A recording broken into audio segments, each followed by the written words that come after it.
Bueno, en este apartado estudiaremos la economía entre las dos guerras, es decir, entre 1919 y 1939.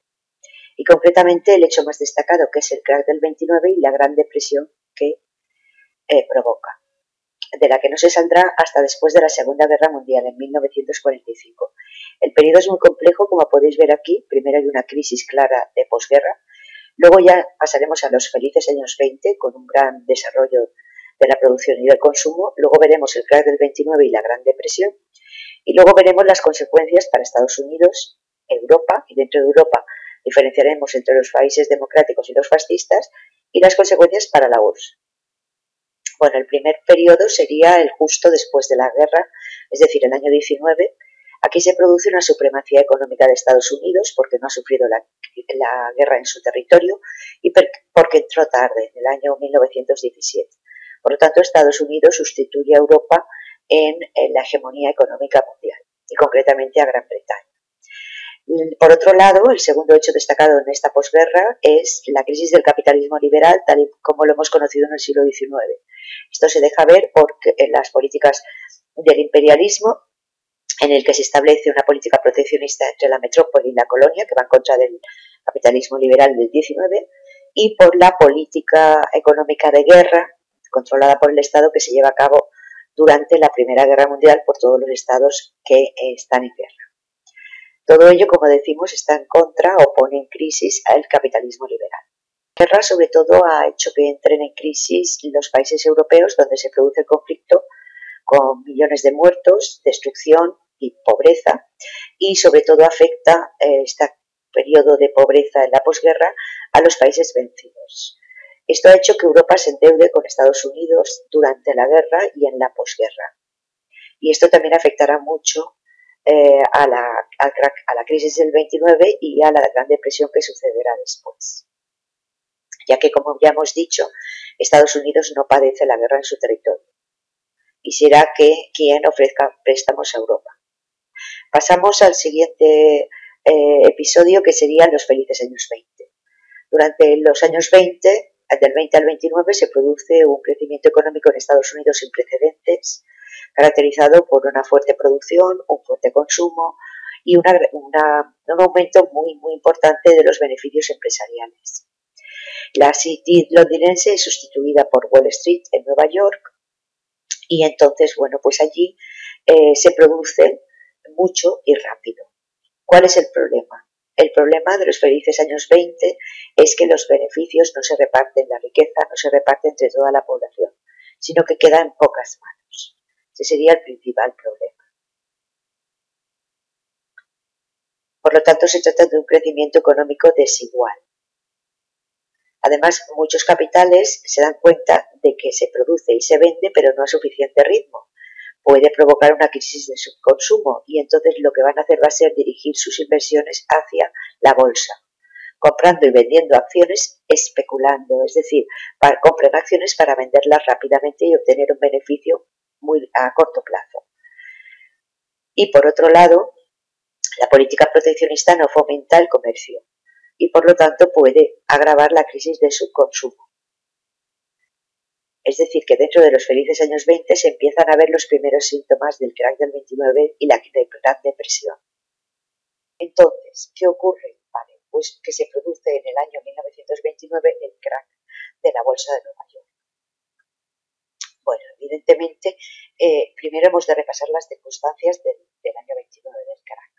¿Vale? Los felices años 20 ya están mostrando una crisis de superproducción, porque hemos dicho que no se para de producir, la gente consume, pero no tanto como lo que se produce, debido a que los salarios no suben al mismo ritmo que los precios, ¿vale? Esto provocará una bajada de precios, con lo que supondrá una bajada de los beneficios empresariales. Este subconsumo es evidente porque, ya lo hemos dicho, la población se va empobreciendo. Además, hay una serie de crisis en las cosechas que también harán caer los precios agrarios y los agricultores se arruinarán. Y además se produce la típica crisis cíclica del capitalismo. Vale. Bueno, vamos a hablar de la crisis del 29 y este es un esquema general de lo que es la crisis. Se produce la crisis del 29 y la sucesiva o la siguiente Gran Depresión. Bueno, lo primero que hay que señalar es por qué es la crisis más grave y larga de la historia del capitalismo. En primer lugar, porque Estados Unidos se convierte en la primera potencia económica mundial y le quita el puesto a Gran Bretaña. Europa se hunde tras la Primera Guerra Mundial. En segundo lugar, porque hay una política proteccionista con aranceles a nivel internacional. Y en tercer lugar, porque los países no cooperan para salir de la crisis. Cada uno va a la suya.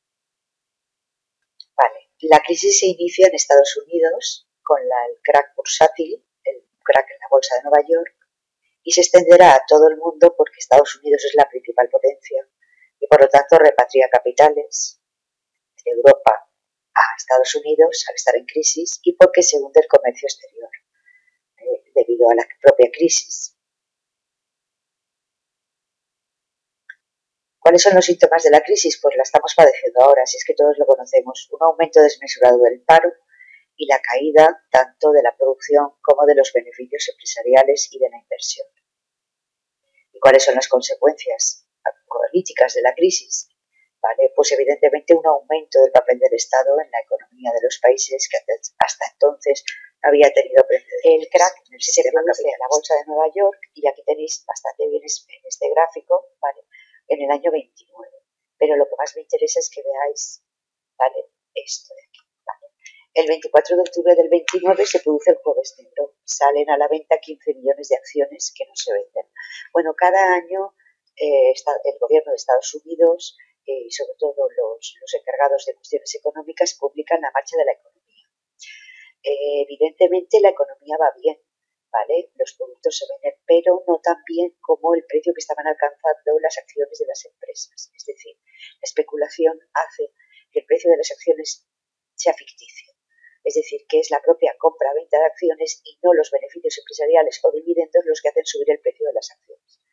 Entonces, en el año 29, cuando se publican los resultados económicos, se dan cuenta de ello y entonces cunde el pánico. Se produce el jueves negro, en donde se quieren vender por pánico 15 millones de acciones que no se venden. Y entonces luego, evidentemente, el descenso del precio de las acciones fue imparable y la bolsa se hunde. Habían invertido en acciones muchísima gente, tanto empresarios, gente adinerada, como gente que había pedido préstamos a los bancos para invertir en acciones, trabajadores. Pero a la vez los propios bancos también habían invertido en la bolsa en acciones. Y esto hace que cuando la gente vaya a los bancos ante la crisis a retirar el poco capital que tenga o el mucho, los bancos no puedan cubrir la demanda y tengan que cerrar y quiebren, ¿vale? Entonces todo esto hará que se produzca pues una crisis sin precedentes, ¿vale? Por eso decimos que es la más grave y la más larga de la historia del capitalismo, ¿vale? Aquí tenéis claramente cómo la cotización o el precio de las acciones iba subiendo de una forma desmesurada, no de acuerdo con los beneficios de las empresas, sino fruto de la especulación, es decir, comprar y vender acciones rápidamente para luego comprar acciones para luego venderlas rápidamente, y vemos cómo cae picado el precio de las acciones hasta el año 32, desde el año 29 hasta el año 32. Su cotización cae picado. Entonces, evidentemente, se produce el crack de la bolsa de Nueva York, que se extenderá a Europa y que supone pues, una profunda depresión hasta el estallido de la Segunda Guerra Mundial, y de hecho la economía no se recupera hasta el año 1945, el fin de la Segunda Guerra Mundial. ¿Qué tipos de crisis hay? Pues es una crisis financiera. ¿Por qué? Porque el sistema bancario ya hemos dicho que quiebra, porque también ha invertido en acciones, entre otras cosas, y esto evidentemente significa que se produzca también una crisis financiera al ser imposible que los bancos sigan financiando a las empresas. Entonces se produce una crisis industrial porque no venden las industrias y porque evidentemente no reciban préstamos de los bancos. Y también se produce una crisis agrícola porque, como ya hemos dicho, los precios caen y además los campesinos habían aumentado durante la guerra, habían pedido préstamos para aumentar la producción porque Europa les compraba productos, estar en guerra. Al acabar la guerra pues ya no venden esos productos, en fin, un desastre. Vale, todo esto hace que en 1929 bueno, pues la crisis sea clarísima y se extiende a Europa. ¿Vale? Y en muchos países de Europa se mantienen las democracias, pero en otros se establecerá un sistema fascista que luego veremos para tomar medidas contra la crisis. Vale. Ahora vamos a ir